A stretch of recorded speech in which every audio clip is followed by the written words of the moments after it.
What are the steps for planning your WordPress website? I'm Emily Journey, and I have 5 steps for planning your website. First, choose the right hosting company. This is really important. You don't want to rely on your website developer to make this decision for you, and you don't want to have your website developer host your website.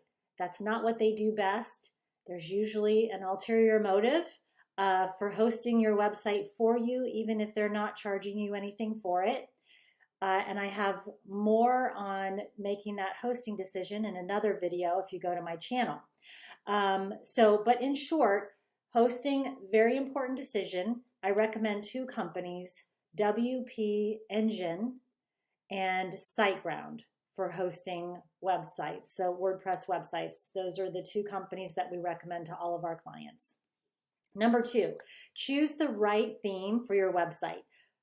Another super important decision, don't make the mistake of choosing an industry-related theme. For example, if you own a spa, don't choose or look for a spa theme.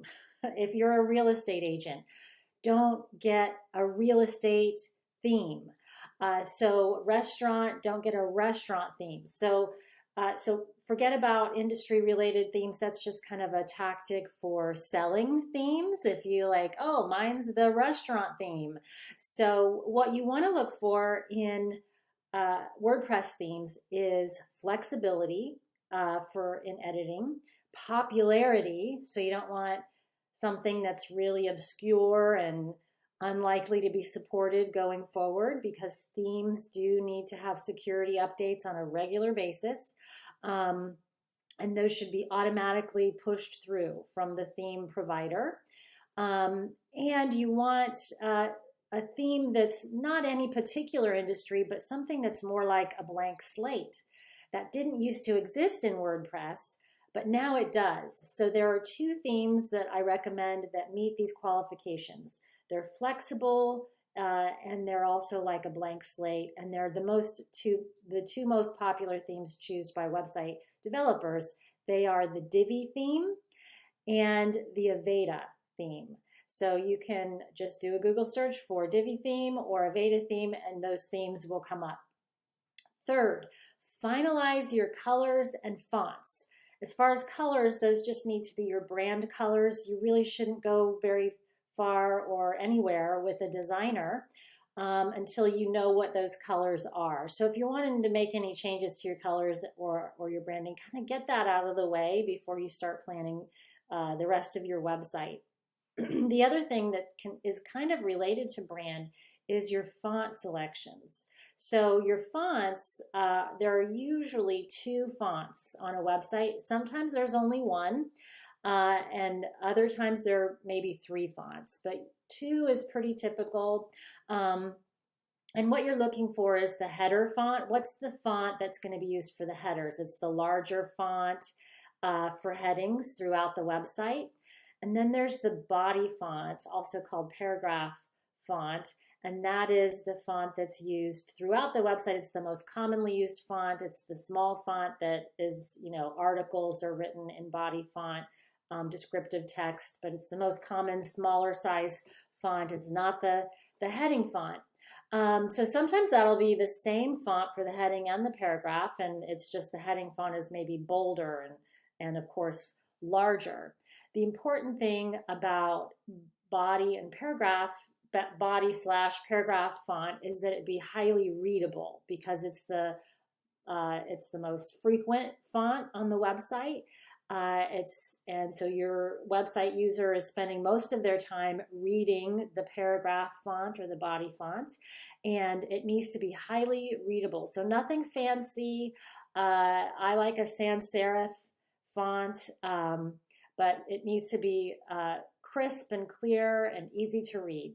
That you can reserve the fancier fonts for anything that's larger and is going to be, maybe just a handful of words, a single word. Then you can get a little fancier with the fonts, and so that would be a heading font. So if you are going to have a script font or something fancy, reserve that for the larger heading fonts with fewer words, and it'll be easier to read. Okay, number 4, plan your homepage design and layout with navigation in mind. So what does that mean? So your homepage is not usually the first page that someone visits when they land on your website. Frequently, people come into your website from the back door. They're coming in because they clicked on a blog post. Most frequently, that's what they're clicking on, or maybe a product, right? And maybe they'll come to your homepage, maybe they won't. So the homepage is really not the most important page of your website. But your existing customers will visit it most often because they know your domain name to type in to Google. And the homepage is a page that you want to think of as just an alternative navigation for your website. So if you're used to seeing the navigation menu at the top of your website, and that's where you kind of do this hierarchy of, well, what are the most important things, and then what are the drop downs for that? But you're going to see more and more often companies are doing without that main navigation. They are, or the navigation is on people are navigating your website from their phone. Which means that it's just a little hamburger menu. They may or may not click on that little hamburger menu to actually see what the navigation is. Maybe they're on your home page and you want them to see that home page as a way to navigate your site. So with that in mind, you want to think top down. Top down is your call to action. It shouldn't be a slider. It should just be a single image or graphic with a single most important call to action. What's the most important thing that you want your website visitor to do? So that should be at the top of the website. If you want to give them 2 options, like fill out your form or download a lead magnet, you can do that. But the ideal is one single call to action. And then if you have sub services or multiple services that you'd like to promote, make it limited, right? So your main services, no more than 3, right? So if you haven't thought of your services in terms of a small hierarchy, you want to think about that, right? How can I push my services into 3 different categories and then kind of work down from there. So you may just have one service or product, category, department.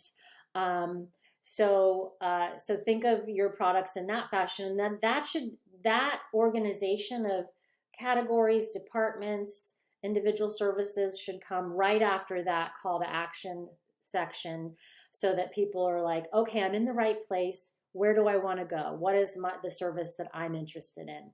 And then after that is a great time for a testimonial.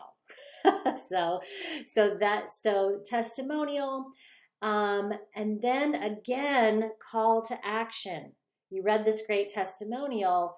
Here's how we can work together. Here's how you can buy. Here's your next step, right? So you can't really do too many calls to action. So it's like voting early and often. So after the testimonial, another call to action, and it doesn't need to be a whole bunch of testimonials or even a testimonial slider. One single powerful testimonial is fantastic. You can sprinkle in your testimonials throughout your website so that somebody's not having to go navigate to your testimonials page. Instead, sprinkle them out individually throughout your entire website. Use the powerful ones. You don't need to have a bunch.